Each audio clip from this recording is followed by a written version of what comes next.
አንድ ቀን ያው ፋንታ ይባላልው እኔ መልእክት ወንድሜ እዚህ ጋር ሲያገለግል ከፍርድ ቤት ጋር ኬዝ ያለባችሁ ብሎ ሲል እኔ ተነሳሁኝ። ምንድነው ማዘር ስለ ልጄ ከስራውም ተባሩ ወደ ክስ ላይ ነው ብያልኩ። እግዚአብሔር ጣልቃ ገብቷል አልከኝ፣ ተፈጽሟል አልከኝ። አንድ 5 ወር ምናምን ይሆናል። አሁን ፍርዱ ተፈርዶለት እግዚአብሔር ይመስገን፣ እግዚአብሔር ጣልቃ ገብቷል። ደስ ብሎሻል? አሜን። እግዚአብሔር ካንቺ ጋር ይሁን። አሜን። ተባረክ። ጨርሰሻል? አሜን። ጨርሻለሁ። ጌታ ይባርክ፣ ዘመን ይባረክ። አሜን። አትያዝ እለፍ። አሜን። ተባረክ። የኔነት ደምስ ይባላል። ማክሰኞ 3 ሰዓት ተኩል ደውዬልህ ነበር እንድትጸልይልኝ ለሆነ ጉዳይ። እሺ መልካም ይሆናል በላልከኝ አልኩኝ። 3 ሰዓት ከ40 ሲል ደውዬ ዛሬ የምስጋና ቀንህ ነው ብለኸኛል። ያን ቀን ነው? አዎ። እኔ ግን ምስጋና አይደለም የጠበቁት፣ ከባድ ውርደት ሊሆን ነው እንደ ምናምን ብዬ ነበር። 9 ሰዓት ከ10 ላይ ምስጋና ሆኖ አገኘሁት። ሆነ። አጨብጭቡ።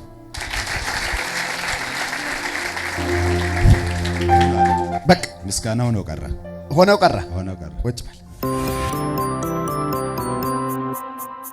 ዳውነልኝ በጉባኤ ላይ የሚያማችሁ እና በእጅ ምናምን ተጭኖ አይደለም በሚያማችሁ ቦታ እጅ ጫን ተብሎ በሚባልበት የትላንትና ሮብ ወር መሰለኝ የዛን ቀን እንዲህ ሮብና ዓርብ ቀን ላይ ጾም ጸሎት ውላለሁ ቤት እና የዛን ቀን ምንም ነገር ሊያስውላይ አልቻለም።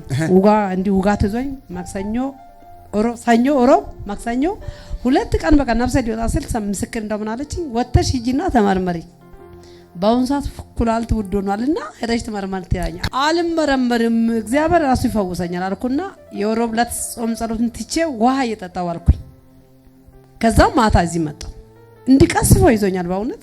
ከዛ የሚያማችሁ ተነሱና ጸልዩ እጃችሁ ጫን አርከኝ። በእውነት ነው በዛች ቅስፋት ወዴት እንደሄደ ጠፋ። ያው እስከ ዛሬ ድረስ ያው እድሜ ልኬ ሱሪ ነው የምለብሰው። ምንም አሞኝም አቅም ቆርጦኝም አቅም ወቅቶኝም አቅም ያው ነፃ ወጥቻለሁ። ሰላም ሆኗል። እግዚአብሔር ክብሩን ይውሰድ። ይሄ ነው። ሁለተኛ ደግሞ ይሄ እጄ ድጋሚ ምልክ ማን ነው ለሰው እንትን እንዲሆን ማለት ነው። ይሄ እጄ እንዲህ መዘርጋት አይችልም። በጣም ያማኝ ነበረ እንዲህ ወጥሮኝ ይዞኝ ማለት ነው። እዚህ ጋር አሁንም በእጃን በመባልበት ላይ ነው። እጅ እንደዚህ ሲጭን ማጨብጨብ በጣም ወዳለሁ። በቃ በጣም እጃችሁን ከፍ አድርጉ ሲባል በጣም እጄ ማድረግ ወደ ላይ ማድረግ ፈልጋለሁ፣ ግን እጄን ወደ ላይ ማድረግ አልችልም። እና እዚሁ ተጸልዮ እንደዚሁ አሁንም በጉባኤ ላይ ነው እጄን እንዲዘርግ ሲባል ዘረጋው። ከዛ በኋላ ተፈወስኩ። እግዚአብሔር ይመስገን። እስካሁን ድረስ ነፃ ነኝ። ለእናንተ ምስክር እንዲሆንና ወይም እምነት እንዲሆንላችሁ ነው ለሁሉም ማለት ነው። ብዙውን ጊዜ እጅ መጫን እንፈልጋለን ሰዎች ስለሆነን ማለት ነው። እጅ መጫን ሳይሆን እግዚአብሔር አምላክ እንዲሁም ይናገራል፣ እንዲሁም ይፈውሳል። እንመን እንፈወስ። እግዚአብሔር ይመስገን። እዚህ ቤት ትልቅ ታምራትና ትልቅ ፈውስ አለ። እመኑ። እግዚአብሔር አምላክ ዘመኑን ይባርከው። እኔ ይሄ ነው የምለው። ባርኩት። እግዚአብሔር ይባርከው። እኔ ብዙ ነገር ተደርጎልኛል፣ አውርቼ አልችልም። እዛ ብዙ ነገር ተደርጎልኛል፣ የሚከፍለው ነገር የለኝም።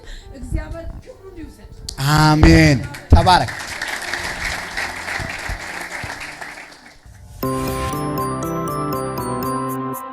እኔ ደሳለች ራሞ ይባላለሁ። ከመታራ ነው የመጣሁት። አዎ ይሁንልኝ አንድ ላይ ሲሆን አመሰግናለሁ ብዬ ሌላ ነገር እየጸለዩ ስላለው ነው ዝም ያልኩት እስካሁን ድረስ እና የሆነ የልጄ ልጅ በጣም ታሞ 4 ወር ነው እንደዚህ ይዛ ነው የምትዞረው። ከዛ ሐኪም ቤት ስትሄድ ምንም አልታየም አሉ። ከዛ በአፏ ጠብታ ውሃ መስል ነገር ሰጡ። ምንም ለውጥ የለም። ሲያቅተው አንድ ቀን ከሳምንት በፊት ሲወስደው ዶክተሩ ምንም የሚታየኝ ነገር የለም አለ። የሚታየው ለእግዚአብሔር እንደሆነ አውቃለሁ፣ እግዚአብሔርን ክንድም አውቃለሁ።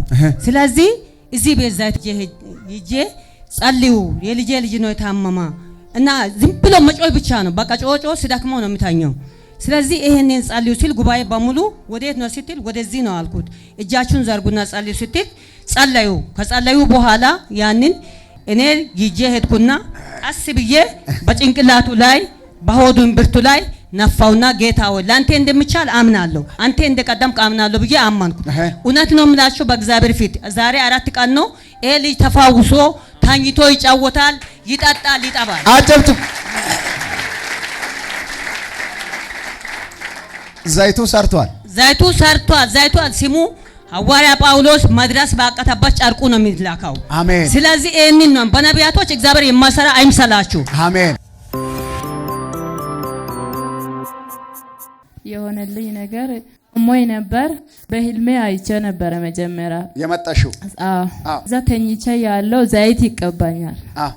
ከዛ መጣሁት ቤት በህልሜ ማለት ነው ያየሁት። በህልሜ ከዛ እያገለገልከኝ ተፈውሰሻል አልከኝ። አሁን የተቆፈረው ጉድጓድ አለና አመልጠሻል አልከኝ በህልሜ። ከዛ ስትለኝ ወደ ቸርች መጣውና ዘይትን ወሰድኩ። ዘይትን ወስጄ ቀባው። ከዛ ተፈወስኩ። ህመሙ ምንድነው? ዝም ብሎ ያመመኝ ነበር ግን አይታየኝም በሽታ ምን እንደሆነ። አሁን ሄዷል። አሁን ነፃ ወጥተሻል። ለቆኛል። አጨብጭቡ ለጌታ። ጨርሰሻል? አዎ ጨርሻለሁ። እጆቻችሁን ዘርጉና ፈውስሽ ለዘላለም ይጽና ባባ። አሜን። ነፃ መውጣት ይሁን በሉ። አሜን። ተፈጸመ።